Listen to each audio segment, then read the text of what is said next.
നമസ്കാരം. ഞാൻ നിങ്ങളുടെ സ്വന്തം ശരവൺ മഹേശ്വർ. ഇന്ന് ഞാൻ നിങ്ങളോട് പറയുന്നത് എൻ്റെ ജീവിതത്തിലെ മറക്കാനാവാത്ത കുറച്ച് ഓർമ്മകൾ. എൻ്റെ അച്ഛൻ ജനിച്ചതും വളർന്നതും എല്ലാം ജീവിച്ചതുമെല്ലാം കുമരകം എന്ന ശാന്തസുന്ദരമായ പ്രദേശത്താണ്.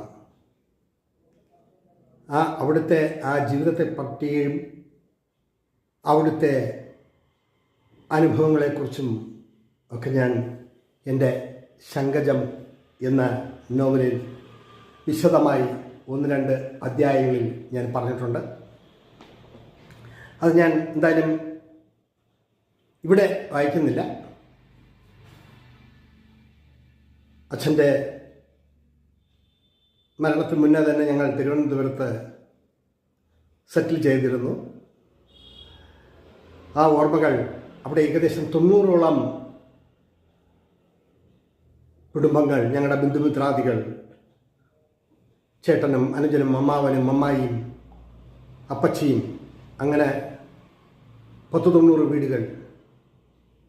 ഓരോ വെക്കേഷനിൽ പോകുമ്പോഴും സ്കൂളിൽ പഠിക്കുന്ന കാലത്ത് ഓരോ അവധിക്കാലത്തും എന്നെ കുമരകത്ത് കൊണ്ടുപോകും. ആ കാലത്ത് അവിടെ എല്ലാവരുമായും വളരെ സ്നേഹത്തിലായിരുന്നു. അതോടൊപ്പം തന്നെ വിത്തോട്ടിയിലെ ഒരു ഡോക്ടർ, പാറക്കലിലെ ഒരു ഡോക്ടർ, അവിടെ ക്രിസ്ത്യാനിയെന്നോ ഹിന്ദുവെന്നോ മുസ്ലിമെന്നോ ഇല്ലാതെ എല്ലാ വീടുകളിലും സ്വതന്ത്രമായി പോകാനും വരാനും സൗഹൃദം പുലർത്താനും ഒക്കെ കഴിഞ്ഞിട്ടുണ്ട്. അന്ന് എത്രയോ വർഷങ്ങൾക്ക് മുമ്പാണ് ഓരോ വീടുകളിലും ചെറിയ ഓരോ കുളങ്ങൾ, കുടിക്കാൻ ഒരു കുളത്തിൽ നിന്നെടുക്കുക, കുടിക്കാൻ മറ്റൊരു കുളത്തിൽ നിന്നെടുക്കുക, അങ്ങനെ 4 കെട്ടും പത്തായപ്പുരയും, അങ്ങനെ ജീവിതത്തിലെ അന്നത്തെ ആ ഓർമ്മകളെല്ലാം അയവർക്കിക്കൊണ്ടാണ് 15-18 വർഷങ്ങൾക്ക് ശേഷം വീണ്ടും ഞാനും എൻ്റെ കുടുംബവും കുമരകത്തേക്ക് ഇന്നലെ പോകുന്നത്. സത്യത്തിൽ സങ്കടം വന്നു. ആ പഴയ രീതികളും പഴയ ഗ്രാമീണ അന്തരീക്ഷവും തോടുകളും എല്ലാം വറ്റി വരണ്ടിരിക്കുന്നു.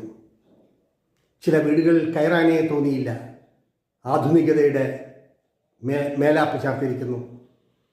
ആ അനുഭവങ്ങളെല്ലാം കൂടെ കുറേ വിഷ്വൽസുമൊക്കെയായി 2 എപ്പിസോഡുകളിലായി